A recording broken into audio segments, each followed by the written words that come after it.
এখন এই স্পাইডার প্ল্যান্টগুলোকে দেখুন গাইস, কত সুন্দর লাগছে। এখন এই স্পাইডার প্ল্যান্টগুলোকে বাড়ির মধ্যে যদি সাজিয়ে রাখি আমরা, তাহলে বাড়ির ঐতিহ্যই আলাদা লাগবে।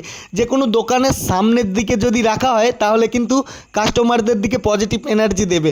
আর যেনারা অফিসে চাকরি করেন সেই টেবিলে আপনারা এইভাবে সাজিয়ে রাখলে আপনাদেরকে পজিটিভ এনার্জি দেবে।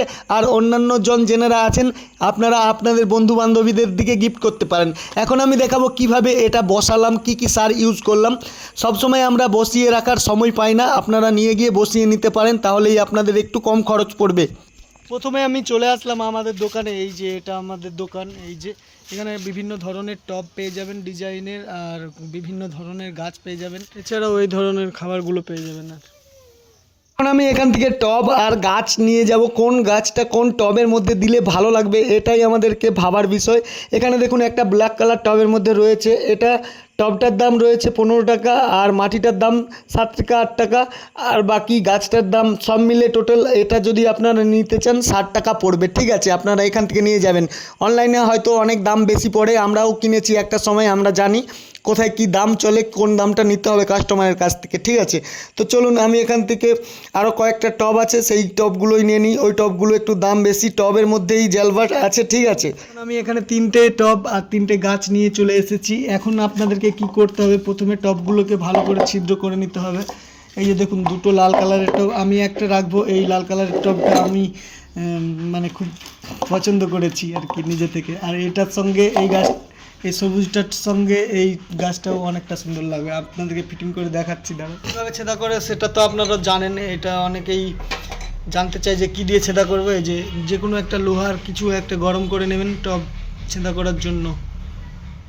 আপনারা টবের মধ্যে যখন গাছ লাগাবেন তখন কিন্তু ভালো করে ছিদ্র করবেন, 4-5টা 6টা ছিদ্র করে নেবেন। এখানে দেখুন আমি ছিদ্র করে নিচ্ছি 4-5টা করে। দেখবেন কোম্পানি যখন ছিদ্র করে দেয় কতগুলো করে ছিদ্র করে দেয়।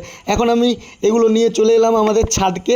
আর কি কি নিয়ে এসেছি সেটা আপনাদেরকে দেখাই। গাছগুলো নিয়ে এসেছি, আর এখানে পাথর নিয়ে এসেছি। পাথরগুলোকে ভালো করে ধুয়ে নিতে হবে, তাহলে চকচক করবে উপরটা। আর আমি মাটিতে কি কি দিয়েছি সেটা আপনাদের বলে, ভার্মি কম্পোস্ট, গোবর সার, আর বালি, আর শিমকুচির গুঁড়ি, নিমখোল, এই ধরনের খাবারগুলো দিয়ে রেখেছিলাম। আমরা সবসময় মাটি তৈরি করে রাখি, আপনাদেরকে জাস্ট দেখাচ্ছি এটা। আপনারা যখন গাছ স্পটিং করবেন টবের মধ্যে, সার কিন্তু আগে থেকে মাটির মধ্যে মিক্স করে মাটিটাকে রেখে দেবেন কিছুদিন। তো চলুন আমি আপনাদেরকে দেখাই এই ড্রেনিং সিস্টেমটা কিভাবে করবেন। আপনারা টবের মধ্যে ছেদা করার পরে, এইভাবে ছেদা করার পরে আপনারা ওখানে পাথরগুলো দিয়ে দেবেন। আমি দেখাচ্ছি, আপনারা দেখতে থাকুন। এভাবে পাথরগুলো দিয়ে দেবেন ভালো করে পাথর দেওয়ার পরে তারপরে মাটি দেবেন। এই যে দেখুন এখানে কোনো রকম মাটিটা ব্যান্ড হয়ে রয়ে যাবে না, তাহলে কিন্তু নিচে দিয়ে জলটা বেরোতে পারবে না। তার জন্য আমরা এই পাথরগুলো দিয়ে ড্রেনিং সিস্টেম করে নিই। এবার মাটি দেব আর প্রত্যেকটা গাছ একে একে বসিয়ে নেব। দেওয়ার পরে কিছুক্ষণ আমি এখানে রেখে দেব, পাথরগুলো দেব। তারপরেই এইগুলো দেওয়া হয়ে গেলে আমি উপরটাতে প্রথমে বালি দিয়ে রাখবো, তারপরে পাথরগুলো দেব। কারণ এই মাটির ওপরে পাথরগুলো দিলে না এগুলো ময়লা হয়ে যাবে।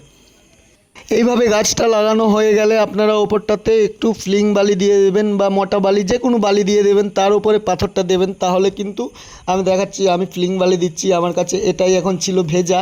আপনারা শুকনো বালি দেবেন, শুকনো বালি দেওয়ার পরেই আপনারা পাথরগুলো দেবেন। তাহলে কিন্তু পাথরটাতে যখন আপনারা গাছের ওপরে জল দেবেন ময়লাগুলো উঠে আসবে না। ঠিক আছে, আপনাদেরকে দেখাই। এই যে প্রত্যেকটা গাছ আমি ভরে নিলাম। এই টবটার কালারের সাথেও এই গাছটা খুব ভালো লাগছে। দেখুন আপনাদেরকে দেখাই, আমার লাল টব একটা পছন্দ, তো লাল টব আমি একটা রেখেছি, আর 2-3টে বিক্রি করে দিয়েছি। আর এখানকার যে গাছগুলো আমি বসাচ্ছি এখানেও একটা অর্ডার আছে, চলে যাবে একজনের কাছে। আমি এখন এই গাছগুলোকে 150 টাকা পিস বিক্রি করব। আপনারা নিতে চাইলে আপনাদেরকে যদি আমি বসিয়ে দিই তাহলে 150 টাকা পড়বে। এভাবে নিলে আপনারা 150 টাকাতে পেয়ে যাবেন। আমাদের কাছ থেকে নিয়ে গিয়ে আপনাদের বন্ধু বান্ধবীদেরকে গিফট করতে পারেন। আমি তো যেখানে যাই বিয়ে বাড়ি টাড়ি সেখানে গাছ গিফট করি। এখন তো অনেকেই গাছ গিফট করে জন্মদিনে বা অন্যান্য অনুষ্ঠানে, তো আপনারা গিফট করতে পারেন বন্ধু বান্ধবীদের দিকে, বা যেনারা অফিসে কাজ করেন ওনারা অফিসে রাখতে পারেন, পজিটিভ এনার্জি দেবে।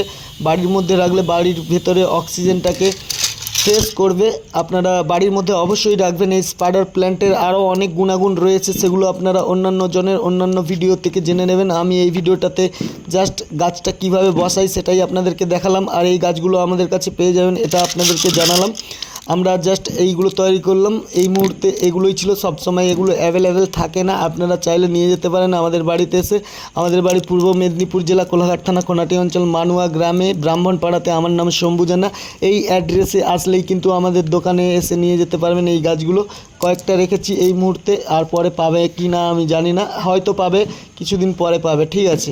আমরা কিনে এনে গাছ বিক্রি করলে অনেক দাম পড়ে যায়, তাই তৈরি করে বিক্রি করতে চাই আমরা। তাই আপনাদের কাছে একটা রিকোয়েস্ট থাকবে, ইউটিউব থেকে দেখলে চ্যানেলটাকে সাবস্ক্রাইব করে নেবেন, ফেসবুক থেকে দেখলে প্রোফাইলটা ফলো করে নেবেন। আমি এই প্রোফাইলটার মধ্যে বিভিন্ন জায়গার পুজো অনুষ্ঠান, মেলা, সাউন্ড কম্পিটিশন শেয়ার করে থাকি। আর এছাড়া আমার যত গাছ নিয়ে আমি ভিডিও করি, আমাদের কাছ থেকে আপনারা অনেক ধরনের গাছ কিনতে পেয়ে যাবেন কম দামের মধ্যে। আপনারা আমাদের কাছ থেকে গাছ কিনতে পারবেন। দেখবেন ভিডিওগুলো, আপনারা যদি ভালো লাগে প্রোফাইলটা ফলো করে আমাদের পাশে থাকবেন। এখন আপনাদের জন্য এই ফুলটার ভালোবাসা রইল, অ্যাডেনিয়াম ফুল গাছটা। এই গাছটা আমি বিক্রি করতে চাইনি, অনেক গাছ বিক্রি করে দিয়েছি, এটাকে একটু বড় করার ইচ্ছা আছে।